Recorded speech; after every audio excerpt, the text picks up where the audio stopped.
Assalamu alaikum. Good evening. Welcome to my class. I am Abdul Salam and my dear viewers, you are learning English easily with me. Today I am going to make this video class especially on finite and non-finite verbs.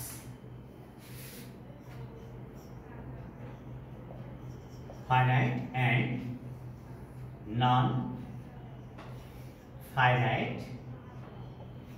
verbs.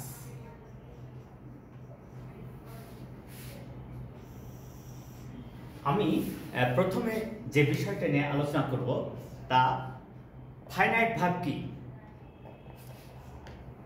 অত্যন্ত interesting ব্যাপার যে finish অর্থ কোনো কাজ শেষ করা, finish অর্থ কোনো কাজ শেষ করা। তাহলে সেন্টেন্সে যে ভার্ব সাবজেক্টের সঙ্গে ব্যবহৃত হয়ে ওই সেন্টেন্সের কাজ সম্পন্ন করে তাকে ফাইনাইট ভার্ব বলে। তাহলে আমরা প্রথমে এরকম দেখে নিই, she wants a pen. Subject finite verb. Next, she wanted to buy a pen. Here she subject, wanted finite verb, to buy non-finite verb. একদম সহজে আমরা এইটা নিয়ে আলোচনা করতে পারি এবং ইজিলি শিখব। Going to market.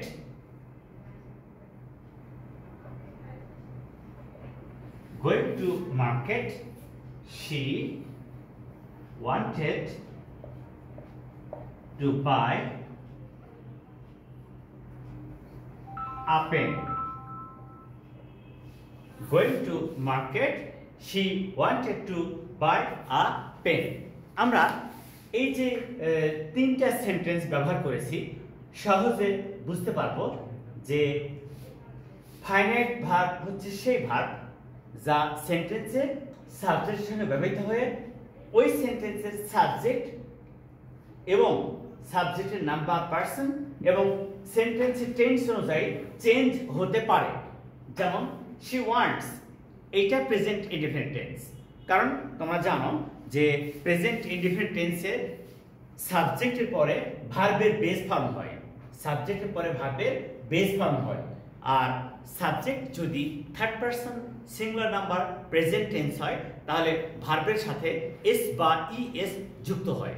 সেই সূত্র অনুযায়ী এইটা সাবজেক্ট ওয়ান্টস, এটা হচ্ছে finite verb. Okay, she wanted, এবারে simple past tense, she wanted। এই দুইটা সেন্টেন্স যদি আমরা ফলো করি তাহলে সহজে বুঝতে পারি যে এই ওয়ান্টস ভার্বটা এই সেন্টেন্সের প্রেজেন্ট টেন্স তখন ছিল ওয়ান্টস, পাস্ট টেন্স তখন হলো ওয়ান্টেড, আর এটাও simple past tense she wanted। এই she subject, wanted finite verb. তাহলে এখানে আরেকটা বিষয় আমরা ফলো করব, টু বাই। আবার এই সেন্টেন্সেও টু বাই, দেখো এইটা subject plus finite verb plus non finite verb. এই নন ফাইনাইট ভার্ব কি? যে ভার্ব সেন্টেন্সে ব্যবহৃত হয় কিন্তু কোনো কাজ সম্পন্ন করতে পারে না, কিন্তু কাজের কথা বলে, কাজের কথা বলবে কিন্তু কাজটি সম্পন্ন করতে পারবে না, এই জন্য ওকে বলা হয় নন ফাইনাইট ভার্ব। আর এই নন ফাইনাইট ভার্ব তৈরি হয় কিভাবে? দুইটা উপায় আছে। প্রথমটা হচ্ছে টু প্লাস ভার্ব। প্রশ্ন হলো যে আমরা টু প্লাস ভার্ব ব্যবহার করব কখন? ইয়েস, যদি কোনো সেন্টেন্সের অর্থ দ্বারা কোনো ব্যক্তির কোনো কাজ করার ইচ্ছা প্রকাশ পায়, উদ্দেশ্য প্রকাশ পায়, তাহলে টু প্লাস ভার্ব হয়। আর এই টু প্লাস ভার্বকে ইনফিনিটিভ বা নন ফাইনাইট ভার্ব বলে। এই টু প্লাস ভার্বকে ইনফিনিটিভ বা নন ফাইনাইট ভার্ব বলে। আর আরেকটা নন ফাইনাইট ভার্ব আছে প্রেজেন্ট পার্টিসিপল। এই যে কোনো পার্টিসিপলই কিন্তু অ্যাডজেক্টিভের কাজ করে। সেন্টেন্সে যে কোনো পার্টিসিপলে যখন ব্যবহার করা হয় তখন তা অ্যাডজেক্টিভের কাজ করবে। ঠিক এখানেও তাই, এটা কিন্তু ভার্ব নয়, এটা হচ্ছে নন ফাইনাইট ভার্ব। আসলে আমাদের ভার্ব হচ্ছে she subject wanted finite verb. আর টু বাই এটাও নন ফাইনাইট ভার্ব, কিন্তু এটা ইনফিনিটিভ। আবার গোয়িং এইটা প্রেজেন্ট পার্টিসিপল, কিন্তু এটা কোনো কাজের অবস্থার কথা বলছে, তাই ওইটা অ্যাডজেক্টিভের কাজ করছে। তাহলে আমরা প্রাথমিকভাবে বুঝতে পারলাম যে the verb which is used with the subject and it can be changed according to the subject and tenses of that sentence, we call it finite verb.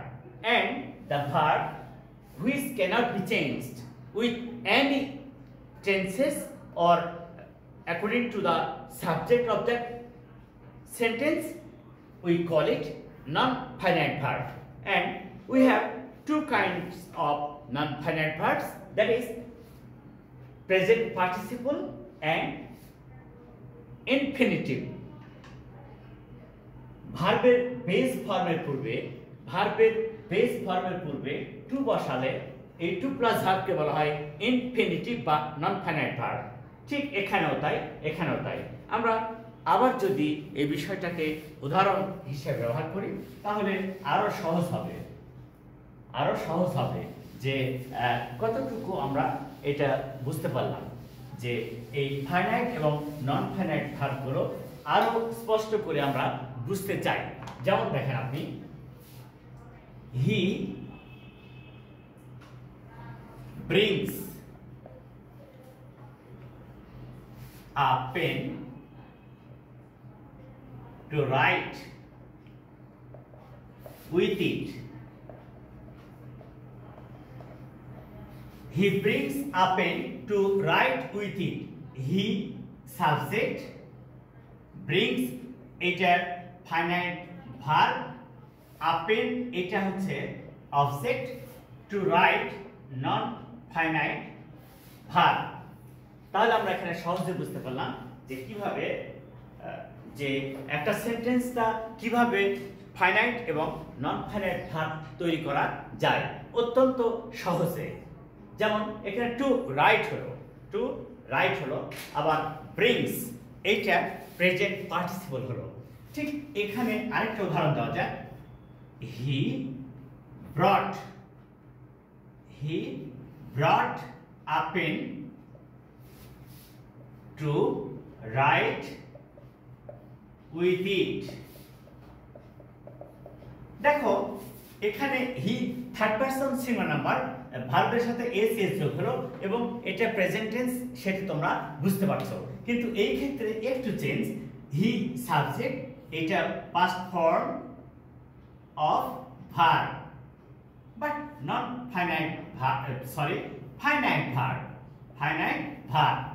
But hair two write the same action non finite verb or infinitive. It is also infinitive. এই আবার একটু দেখো এখানে খেয়াল করে, he will bring a pen to write with it.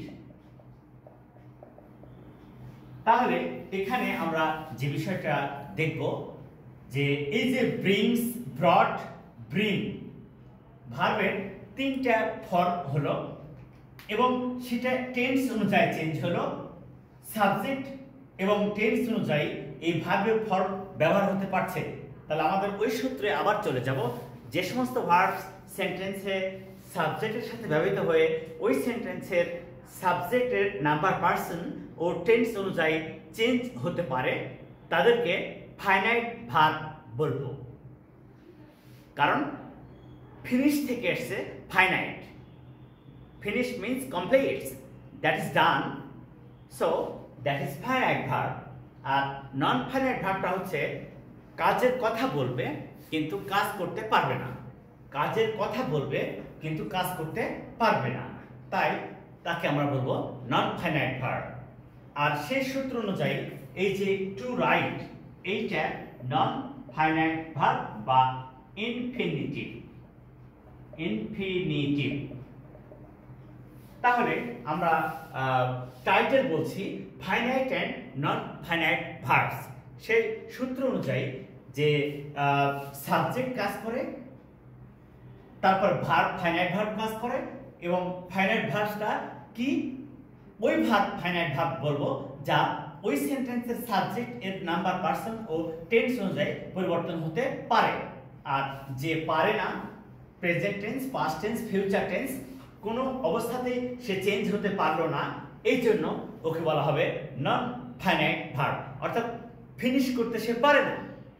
So, my dear viewers, now you can easily understand the call style and the sentence pattern with the usage of finite and non-finite verb. So, follow this video from the beginning to the end and try to share and subscribe it. Assalamu alaikum.